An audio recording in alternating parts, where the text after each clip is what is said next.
Hello বন্ধুরা, আমি মিরাজ। ঘ্যাগো টিভিতে তোমায় স্বাগত। আজ আমরা শুনব জাদু মোহরের গল্প। অনেকদিন আগের কথা। কাশিমাবাদ গ্রামে কাউসার নামের একটি ছেলে বসবাস করত। ছেলেটি ছিল খুব দয়ালু স্বভাবের। একদিন সে দোকানে বসে সিঙাড়া খাচ্ছিল। তখন একটি অসহায় বৃদ্ধ লোক এলো।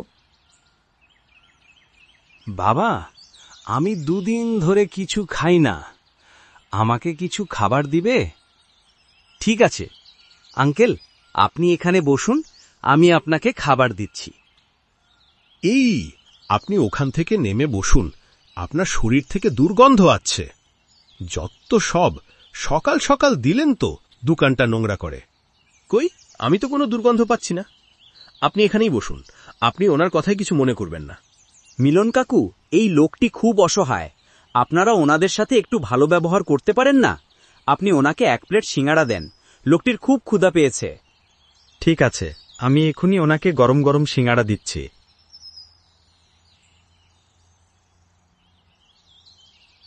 নিন, গরম গরম সিঙ্গারা খান, খেয়ে বলুন কেমন হয়েছে। বৃদ্ধ লোকটি মন ভরে সিঙ্গারা খেল এবং সিঙ্গারার প্রশংসাও করল। বাবা, এই সিঙাড়াগুলো খুব মজাদার ছিল। বাবা, তুমি খুব ভালো মানুষ, তাই আমি তোমাকে একটি উপহার দিতে চাই। বাবা, তুমি এই মোহরটি তোমার কাছে রেখে দাও, তোমার মঙ্গল হবে। না আঙ্কেল, আমার মোহর দরকার নেই, আপনি আপনার কাছেই রেখে দিন। আপনি শুধু আমার জন্য দোয়া করবেন। বাবা, তুমি এটি তোমার ভালো কাজের ফলস্বরূপ পেয়েছ, তাই এটি তোমাকে নিতেই হবে। আর মনে রেখো, এটি কোনো সাধারণ মোহর নয়। তাহলে আঙ্কেল, এই মোহরটির বিশেষত্ব কি? বাবা, এখন এটি জানতে চেও না, সময় হলে ঠিকই বুঝতে পারবে।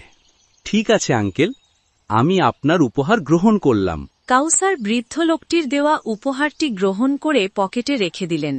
এটি দেখে দোকানদার লোকটি ঠাট্টা করতে শুরু করল।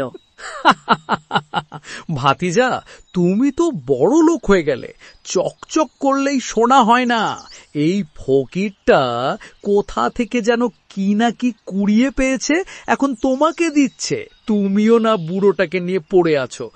ভালোই ভালোই এই বুড়োটাকে এখান থেকে ভাগাও, নয়তো তোমার মাথাটাও বিগড়ে যাবে।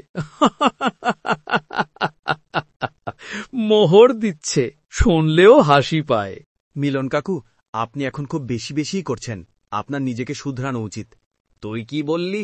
যা, তোর মতো খদ্দের আমার লাগবে না, তুই আর আমার দোকানের আশেপাশে আসবি না। তোমার দোকানে আসতে আমার বইই গেছে, আসলাম না তোমার দোকানে। যত সব মাথা খারাপ লোকজন। আঙ্কেল, আপনি কোথায় গেলেন? কাউসার বৃদ্ধ লোকটির চলে যাওয়াতে একটু অবাক হলেন। তারপর কাউসার বাসায় ফিরে গেলেন। কাউসার বাসায় ভিড়ে যখন পকেট থেকে চাবিটি বের করে, তখন কাউসার দেখতে পায় চাবিটি স্বর্ণের হয়ে গেছে।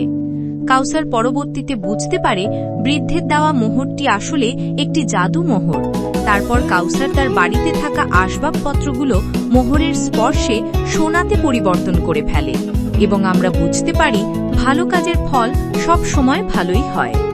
বন্ধুরা, তোমরা যদি এই রকম মজার মজার কার্টুন ভিডিও দেখতে চাও, তাহলে এখনই ঘ্যাগো টিভি চ্যানেলটি ফ্রিতে সাবস্ক্রাইব করে নাও এবং তোমার মতামত জানাও কমেন্টে।